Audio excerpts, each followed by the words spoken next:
Şu yaşlarımızda ciğerçemiz Bilalbek üçün aytıp beramiz. Dünyadaki en şirin nimet bu farzand bolar ekan. Farzand şirinde yaşlarımız.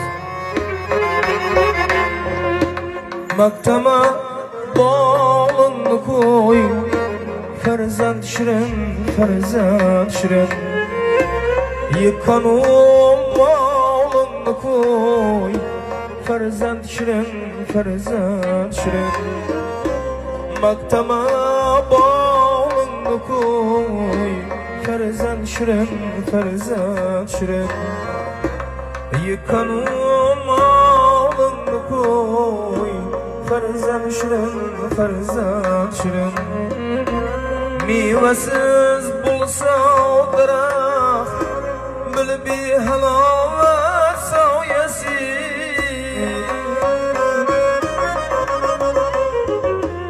Meyvesiz bulsa daraxt, bilbi halovat soyasi. Yem-yeşil tağlını koy, farzand şirin. Maktama bağlını koy, farzand şirin.